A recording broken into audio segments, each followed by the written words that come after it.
Most golfers think that power comes from trying harder, forcing every move, swinging faster, gripping tighter. What if the real secret to effortless distance lies in doing less? In this video, we're revealing the one ingredient that brings everything together. And once you feel it, you'll wonder why you ever tried to muscle the golf swing in the first place. It's smoother, it's simpler, and yes, it's more powerful. That's coming up in the video right now.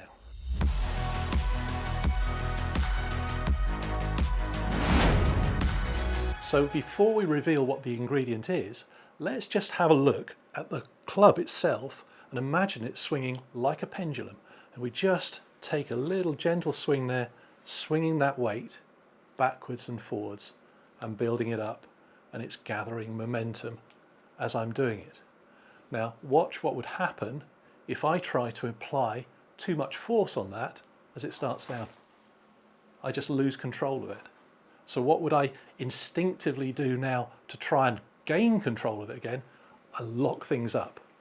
And then while it's swinging, I then have a very forced action where I'm trying to apply power to the golf club through the force that I've got here. Now let's take a look at it in an actual swinging motion and see what that looks like in a proper golf swing.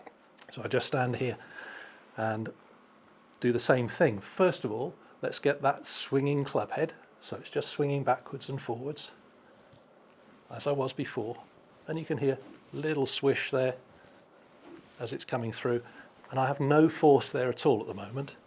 But if I lock it up like I did a moment ago, or I do move too fast, I'm going to lose control of it.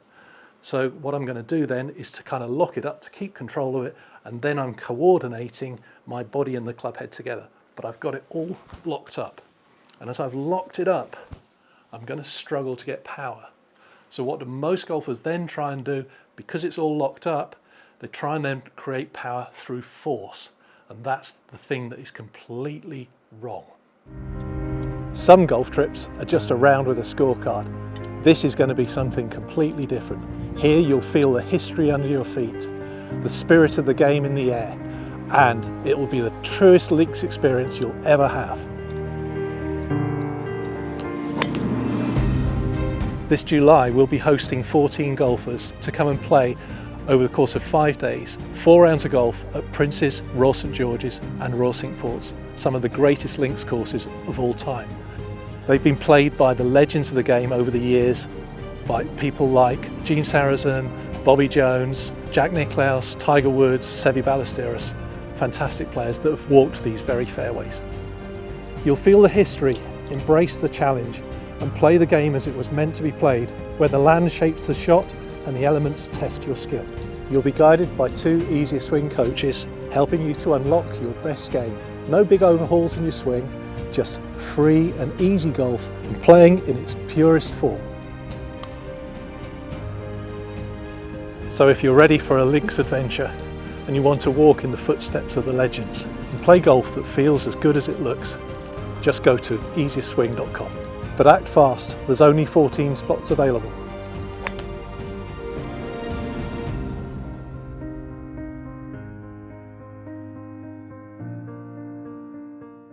So let's just go back to that pendulum swing again, and let's have a think about what happens in the pendulum swing when the club is swinging like this. The place we want the speed, of course, is right at the bottom here, as the club comes down through the golf ball. But watch what happens at this end of the swing here. When the club head is swinging up here, it takes time to travel in that direction, stop, and then come back down again. That isn't going to happen very quickly. And where most golfers go wrong is they try and make that happen very fast, and then they overwhelm the club. And that's the point where you lose the coordination between the club head swinging and what you're doing yourself. You have to be a bit patient, and you do need to be relaxed. If you're tense or force, or you try and apply too much pressure, you will overwhelm the club, and then you've lost that coordination, which means later on when you get down to the bottom, you'll also have lost the power. Okay, so I've got the swing caddy set at 60 miles an hour. Let's just see what it looks like to swing that at that kind of speed and get a click at the bottom. There we go. Now let's see if I start to crank that up a little bit more. Let's take it up to 70 miles an hour. And you'll notice not much more effort, just a little bit more pause at the top of the swing, waiting for that club head to start swinging down, not overwhelming it, not forcing it. Watch again. So you'll see there's not much more force. I'm not putting a lot more strain or effort into that. Let's take it up to 90 miles an hour now.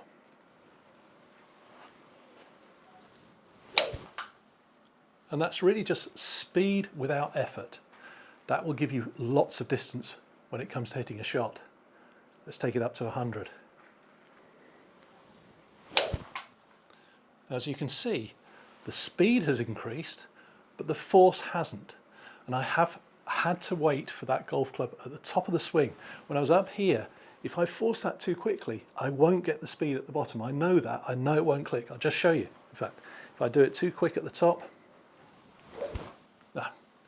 and I just cannot get the club head to accelerate if I haven't had that slight pause, that slight wait for it at the top of the backswing. Watch again. And let's finally crank it up to 110. Let's take it up to its max. This is, even for me, I've got to really think about this, really need to coordinate and be completely relaxed. So that would be me at 110. That's quite close to what you would see with tour players. You see additional speed there, but not extra force. I'm not gripping tighter. I've not locked up my wrists. I haven't forced my body into it to gate that speed. What's happened is that I've allowed the club head to swing, and I've coordinated myself to that club head. So important there. Let's take a look at a driver and see how it works out. So if you've just found easiest swing, just come and join the thousands of golfers around the world who are finding an easier way to play the game. It's not technical, it's not difficult, anybody can do it, and you can improve your game in the simplest possible way. You just need to check out our website, easiestswing.com. You can sign up for our newsletter. We've also got the Positive Impact Golf book there, where you can download the first few chapters and get a look at that, see what you think, and if you want to, you can get the rest of the book, and you can also have a look at our new book, The Easiest Swing in Golf. So I hope you enjoy those resources. easiestswing.com. Okay, so let's have a look at a 80 mile an hour swing, a nice coordinated swing with the driver.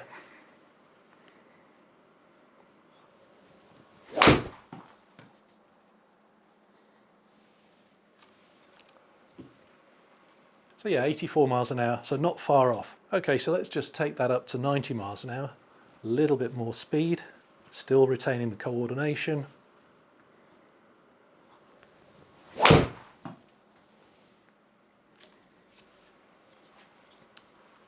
Once again, let's have a look. So you'll see some more distance. Yeah, 96 miles an hour, so a little bit over 90 miles an hour. But there you can see then the distance jumps up with really no more effort, but just retaining that coordination. So let's see if we can take that up now above 100 miles an hour, and just remembering to retain the coordination with the club head, not allowing any force or effort to get into the start of the downswing where I'm trying to push that club too quickly, just giving myself time in my swing and allowing that club head to accelerate through the ball in coordination with my body.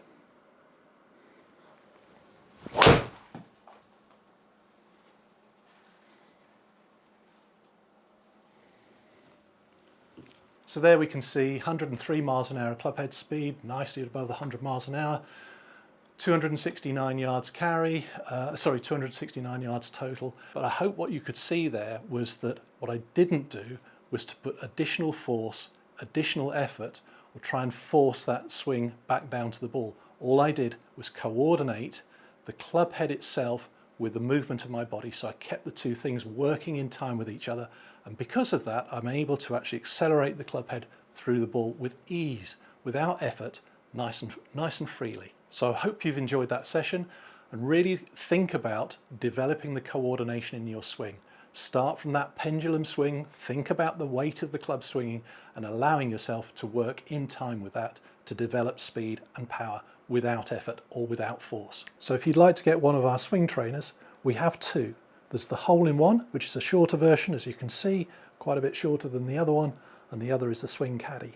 What's the difference? Well, the hole-in-one is a great device to use indoors because you can swing it under most ceilings, and you can also take it traveling. It'll fit into a decent sized suitcase.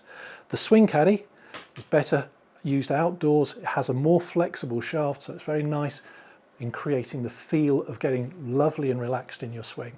And obviously building up to get your speed in your swing is one of the things that you can learn with the swing caddy and hole-in-one. And if you want one, just go to easieswing.com. We deliver them worldwide. So if you've enjoyed today's session, please like and subscribe, and we'll look forward to seeing you in the next one next time.